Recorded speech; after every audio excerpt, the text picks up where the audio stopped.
అందరికి నమస్తేనుల్లా ఎట్లున్నారు అందరూ మంచిగా ఉన్నారా మరి ఇయాల్టి వన్స్ మోర్ ముచ్చట్లతో సిట్టం అయితే వచ్చేసింది ఇంకెందుకు ఆల్చం ముచ్చట్లు షురూ చేసే ముందు హెడ్ లైన్స్ చూద్దాం దగ్గరకు వస్తుందంట బోనాల పండుగ మునుపు కంటే మస్తుగా చేస్తారంట సంబరంగా ఆంధ్రప్రదేశ్ లా మళ్ళా ఓపెనింగ్ చేస్తున్నారు అన్న క్యాంటీన్లు జనాల ఆకలి తీరుస్తారంట సర్కారు సంబరంగా బక్రీద్ పండుగ వేడుకలు జబర్దస్త్గా జరుపుకున్నారు ముస్లిం అన్నలు కొడాలి నాని ఎక్కడ అంటూ ఫ్లెక్సీలు సైకిల్ పార్టీ వాళ్ళు చేస్తున్నారు మస్తు ట్రోల్స్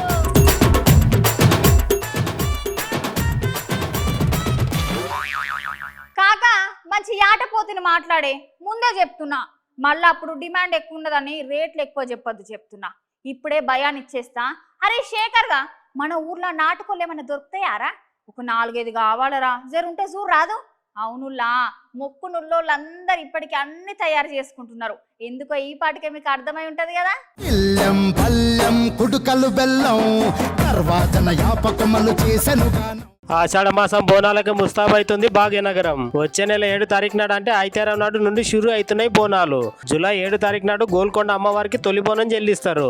ఇక ఆ రోజుకెళ్ళి నుంచి జాతర షురు అవుతుంది అన్నట్టు. ఇక ప్రతి బేస్తారం ఆదివారం అమ్మవార్లకు బోనాలు సమర్పిస్తారు అన్నట్టు భక్తులు. అటెంకాల ఉజ్జయిని మహాకాళి అమ్మవారికి తర్వాత లాల్ దర్వాజా సింహవాసిని అమ్మవారికి బోనాలు తీస్తారు.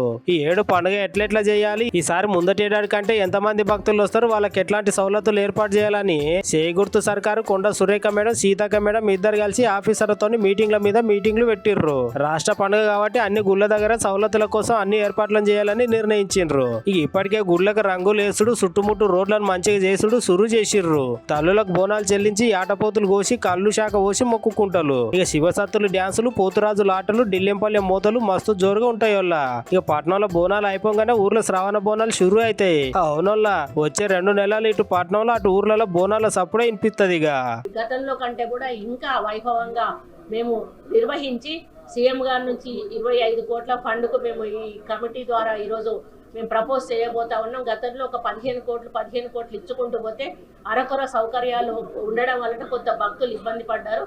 ఈసారి ఆ విధంగా భక్తులు ఇబ్బంది పడకుండా సీఎం గారు నోటీస్కి తీసుకెళ్లి వారిని ఇంకా అదనపు ఫండ్ ఇవ్వాలని కోరడం జరుగుతుంది. వారు ఆదేశించిన మేరకు ఈరోజు మీటింగ్ మేము కండక్ట్ చేసి మంచి ఆలోచనతోటి ప్రజలను మరి మంచిగా వచ్చి వెళ్ళే విధంగా చూసుకోవడం కోసం మేము ఈ కార్యక్రమాన్ని నిర్వహించాము. సీఎం గారి ఆదేశాలతోటి తప్పకుండా ఈ బోనాల పండుగను అందరం కలిసి విజయవంతం చేస్తామని తెలియజేస్తాం. ఇల్లం పల్లెం కుడుకలు బెల్లం తర్వాతన యాపకమలు చేసెను. ఇవాళ BRS party leader Harish Rao sir Congress party లీడర్లను మాటలతో ఉక్కిరి బిక్కిరి చేసిండులా. కాంగ్రెస్ పార్టీ అసలు ఎన్నికలకు ముందు ఇస్తానన్న హామీలేంది, ఇప్పుడు కాంగ్రెస్ సర్కారు చేసేదేంది, అసలు నిరుద్యోగుల జీవితాలతో ఎందుకు ఇట్లా ఆటలాడుతున్నారు అని దుమ్ము దులిపేసిండుల్లా. సారు మాటలు మళ్ళీ చూద్దాం పాలి.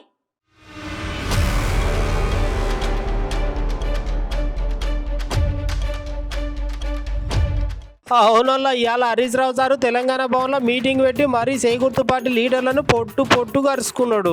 సార్ మాట్లాడుకుంటా ఇవాళ కాంగ్రెస్ పార్టీ లీడర్ల తీరు ఓడ దాటేదాకా ఓడమల్లన్న ఓడ దాటినాక బోడమల్లన్న తీరులో ఉందని గరమైండు. ఎన్నికలకు ముందేమో మేము జాబ్ క్యాలెండర్ వేస్తాం, నిరుద్యోగులను ఆదుకుంటాం, టైంకి జాబ్ నోటిఫికేషన్లు ఇస్తామని, ఇప్పుడేమో పాపం కనీసం నిరుద్యోగులు కాలు పట్టుకున్నా కనికరిస్తలేరని అంటున్నాడు.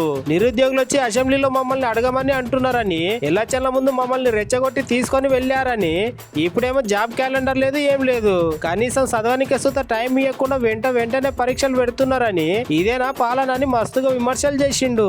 ఆ రోజు ఇదే కాంగ్రెస్ పార్టీ అశోక్ నగర్ కు వచ్చి మమ్మల్ని రెచ్చగొట్టి అనేక హామీలు ఇచ్చి ఇవాళ ముఖం చాటేస్తున్నారని ఆ నిరుద్యోగ యువత తీవ్రమైనటువంటి ఆవేదనను వ్యక్తం చేయడం జరిగింది. మొన్న ప్రజా దర్బార్ కు వెళ్లి planning board vice chairman Chinnareddy గారి కాళ్ల మీద పడ్డా కూడా ఈ ప్రభుత్వానికి కనికరం లేదు, ఈ ప్రభుత్వం మమ్మల్ని మోసం చేసింది అని చెప్పి నిరుద్యోగ యువత ఇవాళ తీవ్రమైనటువంటి ఆందోళన వ్యక్తం చేస్తా ఉన్నారు. అంటే ఈ ప్రభుత్వం తీరు ఎట్లా ఉందంటే ఓడదాటేదాకా ఓడమల్లప్ప, ఓడదాటినాక బోడమల్లప్ప వ్యవహారం లాగా ఈ రోజు రాష్ట్రంలోని కాంగ్రెస్ ప్రభుత్వ వ్యవహార తీరు శైలి ఉన్నది. ఆ రోజు ప్రతిపక్షంలో ఉన్నప్పుడు నిరుద్యోగ యువతకు అనేక హామీలు ఇచ్చారు, అనేక మాటలు చెప్పారు, వాళ్ళందరినీ రోడ్ల మీదకి తెచ్చారు, వాళ్ళని రెచ్చగొట్టి రాజకీయంగా లబ్ధి పొందారు. సంతోషం. మరి అధికారంలోకి వచ్చినప్పుడు వాళ్లకు ఆ రోజు ఏ మాటలైతే ఇచ్చారో ఆ మాటల్ని నెరవేర్చాల్సినటువంటి బాధ్యత ఇవాళ కాంగ్రెస్ పార్టీ మీద ప్రభుత్వం మీద ఉన్నది. ఇవాళ ప్రజా దర్బారుకు వెళ్లి కాళ్ళ మీద పడ్డ కనికరం లేని ఈ ప్రభుత్వానికి మరి తప్పకుండా రాబోయే రోజుల్లో తగిన గుణపాఠం కూడా చెప్తారు. పొద్దుగాల టిఫిన్ చేస్తే తక్కువ ఒక 30 రూపాయలు, అది కూడా ఏడా రోడ్డు పక్క పొండి బండి దగ్గర. అదే హోటల్కి పోయి తింటే ఇంకో 10 రూపాయలు ఎక్కువనే ఉంటది కదా. ఇంకా రిచ్గా ఉండాలని ఇంకా పెద్ద హోటల్కి పోతే టిఫిన్కి 70-80 రూపాయలు ఉంటది కదా. ఇక మధ్యాహ్నం పూట ఆకలి అవుతుందని ఏమన్నా మీల్స్ అడిగితే ఎంత తక్కువలో తిందామన్నా 100 కంటే తగ్గకుండా ఉంటది. ఇక రాత్రి మల్లోపాలి బయట తిన్నా సుత ఉత్తగా 50-60 రూపాయలు లేసిపోతాయి జేబుల నుండి. అంటే ఒక్కరోజు మొత్తం బయట తిండి తింటే హల్కగా ఒక మనిషికి 200-300 వందల ఖర్చు అయితే ఖచ్చితంగా అవుతుందిలా. ఒక్క రోజుకే గంత అయితే దినాం తింటే ఎంత అయితే చెప్పుండ్రి. ఇగో గందుకే ఇట్లాంటి క్యాంటీన్లు మళ్ళీ పెడుతున్నారు.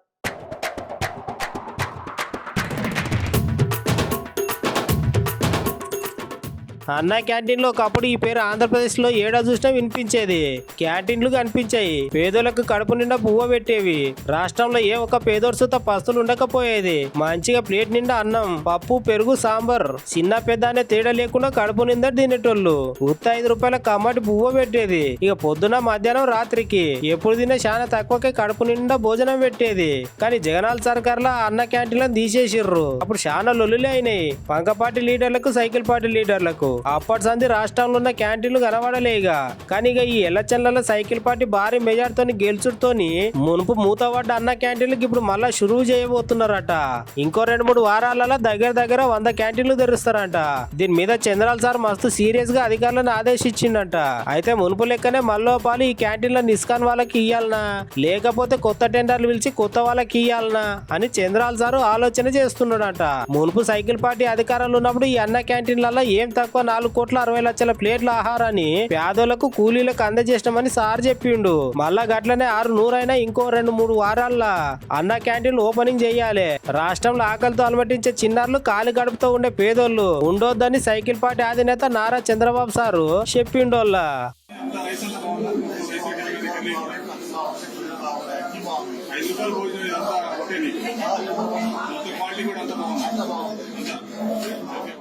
పగటిలి మా తమ్ముడు ఇంటికి కిలో మటన్ తెచ్చిండుల్లా. అసలు జీతమే పడలేదు ఇంతవరకు. అసలు పైసలు ఏడివిరా మీ దగ్గర అని అడిగితే కొనుక్కొని రాలే అక్క, ఫ్రీగా ఇచ్చిండ్రు అన్నాడు. పట్నంలో మాంసం కూర ఫ్రీగా ఎవరిస్తారు అని గట్టిగా దబాయించి అడిగితే గప్పుడు చెప్పిండు అసలు ముచ్చట. మా దోస్తు పాషగాడు ఇచ్చిండక్క, ఇవాళ బక్రీద్ పండుగ కదా అని. సరే గాని ఇవాళ బక్రీద్ పండుగను ముస్లిం అన్నలు ఎట్లెట్లా జరుపుకున్నారో ఓ మలక చూద్దాం పాలి.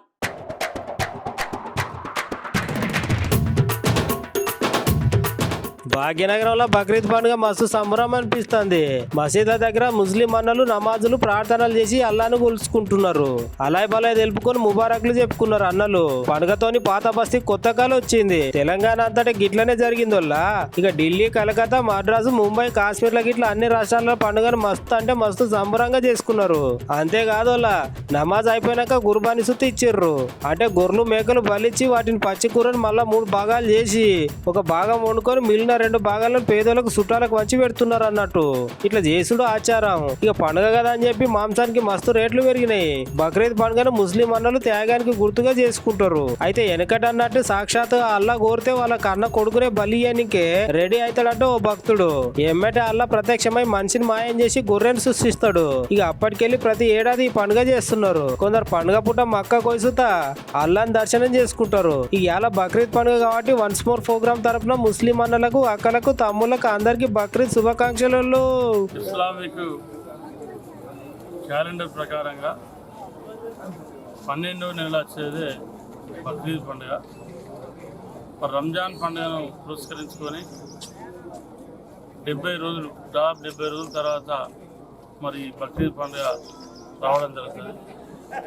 బక్రీద్ పండుగను పురస్కరించుకొని పెద్దపల్లి పట్టణ ముస్లిం కుటుంబాలకు, నియోజకవర్గ ముస్లిం కుటుంబాలకు, పెద్దపల్లి జిల్లాలో ఉన్నటువంటి ముస్లిం కుటుంబాలందరూ కూడా బక్రీద్ శుభాకాంక్షలు తెలియజేసుకుంటారు.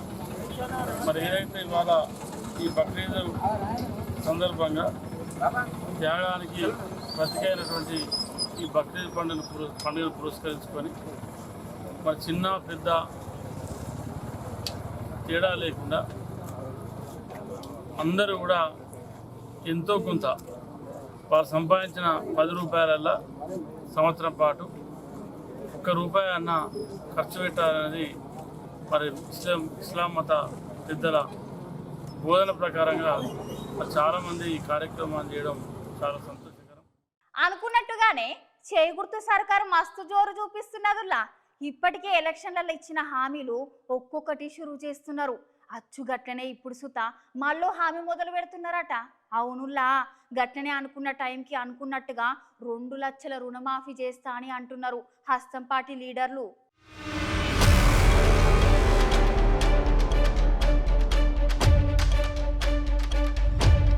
ఎలక్షన్ల ముందు ఇచ్చిన హామీలన్నీ నిలబెట్టుకోనికే చేగుర్తు సర్కారు మస్తుగా కసరత్తు చేస్తుందోలా. దానికోసమనే రేవంత్ సర్కారు మిగిలిన లీడర్లు అందరు అధికారులతో కలిసి మీటింగ్లు పెట్టి అధికారులతో మాట్లాడుతున్నారంట. అవునల్లా, ఎలక్షన్లు ఇచ్చిన హామీలు ఈసారి ఎలాగైనా నిలబెట్టుకునేందుకు చేగుర్తు పార్టీ గట్టిగానే ప్లాన్ చేసింది. ఇప్పటికే రేవంత్ సార్ తెలంగాణలో ఆదాయ మార్గాల మీద అన్వేషణతో మొదలు పెట్టిండు. అంతేకాకుండా ఇప్పుడు రుణమాఫీతో పాటు వచ్చే నెల నుంచి ఆడోళ్ళకి నెలకి 2500 రూపాయలు ఇస్తారంట. అయితే రుణమాఫీ కూడా రాష్ట్రంలో ఉన్న అందరికి చెయ్యరంట. రుణమాఫీ చేయనికే రేషన్ కార్డులు పాస్బుక్లు ఉన్నోళ్ళకే రుణమాఫీ చేస్తారంట. అంతేకాకుండా ఎంపీ ఎమ్మెల్యే ఎమ్మెల్సీ ఆదాయ పన్నులను చెల్లించేటోళ్ళు సుతా దీనికి అర్హులు గారంట. ఇంకో 2-3 రోజులలో రుణమాఫీ లబ్ధిదారుల జాబితా సర్కార్ చేతికి చేరుతుందంట. ఇంకా ఇండ్లు లేని వాళ్ళ కోసం ఇంటి స్థలం 5 లక్షల రూపాయలు ఇచ్చే పథకాన్ని సుతా చాలా జల్దిగా షురూ చేయాలని అనుకుంటున్నారట. ఇంకా రాష్ట్రాలలో ఉన్న మహిళలకు మహిళా శక్తి పథకం కింద స్వయం సహాయక సంఘాలకు వచ్చే 5 ఏళ్లలో దగ్గర 1,00,000 కోట్ల రుణాలు ఇచ్చేందుకు ప్రణాళికలు కూడా రెడీ చేస్తున్నారంట హస్తం పార్టీ సర్కారు. ఎంత తొందరగా వీలైతే అంత తొందరగా ఎలక్షన్లలో ఇచ్చిన హామీలను జనాలకు చేర్చాలని అనుకుంటున్నది. లోన్లు తీసుకునేటువంటి లింకేజ్ తీసుకునేటువంటి పరిణామ క్రమం బిఫోర్ 30 years, ఇప్పుడు ఇది ఈ రోజే ఇది రాలేదు, 30-35 years బ్యాక్ స్టార్ట్ అయింది. ఆ రోజులలో మహిళలు బయటికి రావాలంటే అనేక రకాల ఆంక్షలు, అనేక రకాల ఇబ్బందులు. మనం ఒక గ్రూప్ ఏర్పాటు చేసుకొని ఒక శక్తిగా ఏర్పడడానికి, అంటే గవర్నమెంట్ ఆనాడు ఉన్నటువంటి గవర్నమెంటే 10,000 రూపీస్ ఎక్స్ట్రా రివాల్వింగ్ ఫండ్ లాగా కూడా ఇచ్చి ప్రోత్సహించినటువంటి సందర్భాలను మనం చూడడం జరిగింది. అంటే ఒక చెట్టు ఇంత చాలా పెద్దగా ఈ నీడ ఇస్తుందంటే దాని వెనుక ఎంతోమంది శ్రమ ఉంటుంది, ఎన్నో ఏండ్ల మరి ఎదుగుదల కింద ఎన్నో ఏండ్ల కృషి ఉంటుంది. అనుకున్నదొక్కటి అయినది ఒక్కటి, బోల్తా కొట్టిందిలే బుల్బుల్ పిట్ట. ఈ పాట యాదుకుందా వాళ్ళ? ఇప్పుడు ఈ పాట ఎందుకు వాడుతున్నా అనుకుంటున్నారు కదా. పాపం జగనాల సార్ను చూస్తుంటే నాకైతే గదే పాట గుర్తుకొస్తున్నది. ఒకసారి ముచ్చట చూడుండ్రి, మీకు గదే పాట యాదుకొస్తుంది.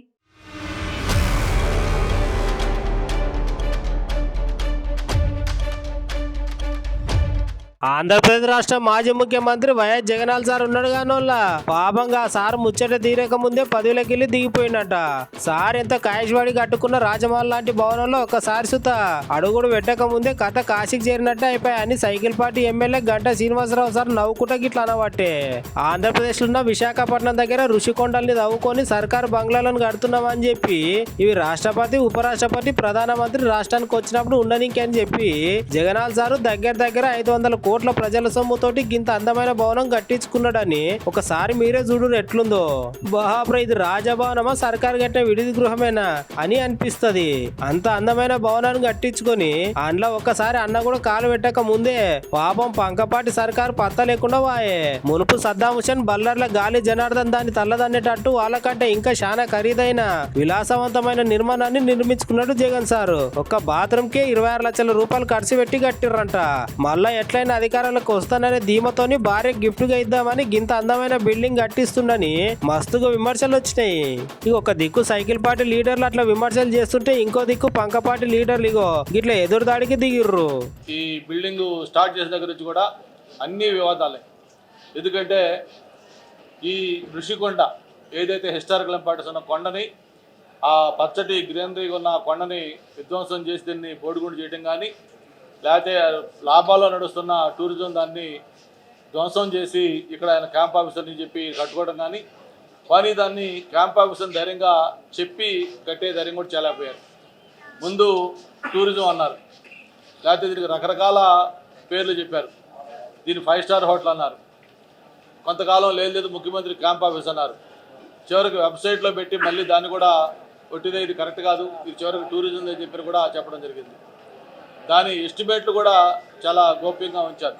ఫేజ్ 1 అన్నారు, ఫేజ్ 2 అన్నారు, ల్యాండ్స్కేపింగ్ ఎంత పెట్టారు, డిస్మాంట్లింగ్ ఎంత చేశారు, ఇవన్నీ కూడా ప్రతిదీ వివాదాస్పదమైంది.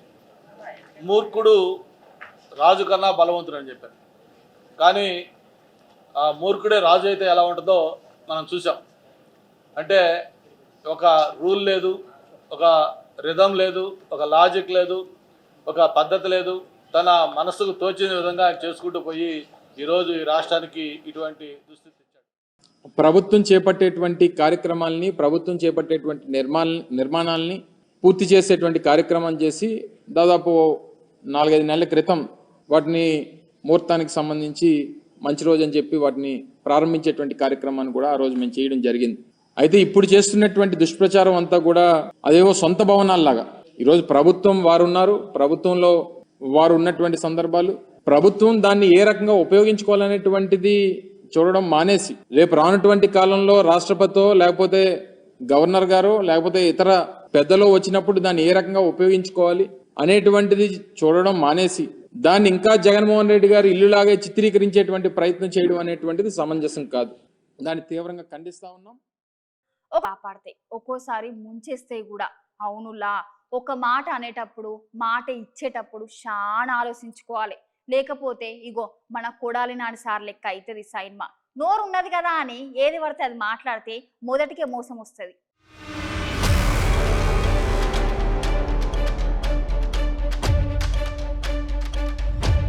అట్లా ఎల్లచల్లా గెలిచిర్రో లేదో అప్పుడే సైకిల్ పార్టీ లీడర్లు పంక పార్టీ లీడర్లను మస్తుగా చెడు కూడా ఆడుకుంటుర్రోలా.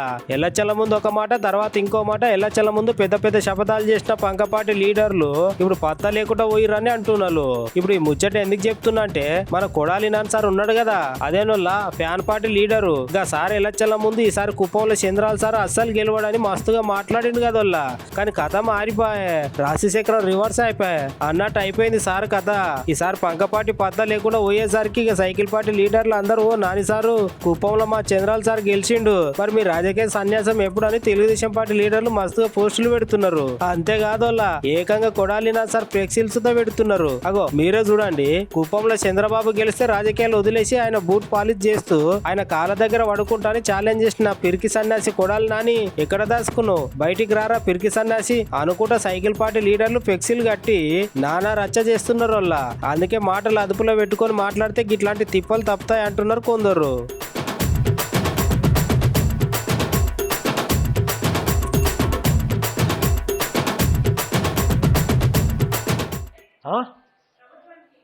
చంద్రబాబుకి అంత స్థాయి ఉందా? ఆడే కుప్పంలో ఓడిపోతాడు నెక్స్ట్ ఎలక్షన్. ఒకసారి పోటీ రిజైన్ చేసి చూడమనండి. కుప్పంలో చంద్రబాబు ఓడిపోతే నేను రాజకీయాలు వదిలేస్తా. చంద్రబాబు దగ్గర ఆడి బూట్లు తుడుతా, అక్కడే చంద్రబాబు కాళ్ళ దగ్గర కూర్చుంటా. ఇగోనుల్లా ఇవాళ మా తమ్ముడు ఆఫీస్కి రాలేదు. పొద్దున గట్ల వాట్సాప్ ఓపెన్ చేసిన ఒక వీడియో అయితే పంపిండుల్లా.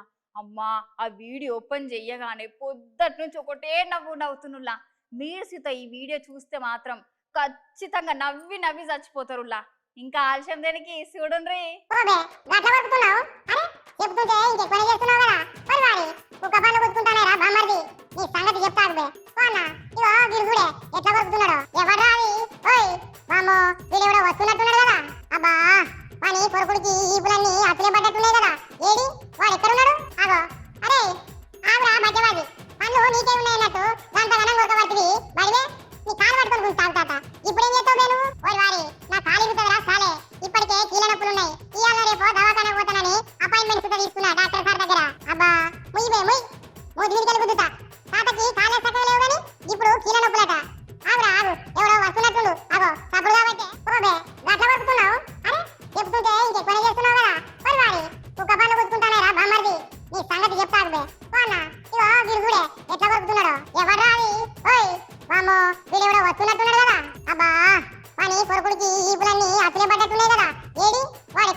అపాయింట్మెంట్ తీసుకున్నా డాక్టర్ సార్ దగ్గర. అబ్బా దివిడికెళ్ళి గుద్దుతా తాతకి కాళ్ళ సక్కగా లేవు కానీ ఇప్పుడు కీళ్ళ నొప్పులట ఆగురా ఆగు ఎవడో వస్తున్నట్టుండు అగో తప్పుడు కాబట్టి ఇగో గివ్వుల్లో అటు ముచ్చట్లు మళ్ళా కొత్త కొత్త ముచ్చట్లతో మళ్ళా కలుద్దాం అంతవరకు ఉంటాం మళ్ళా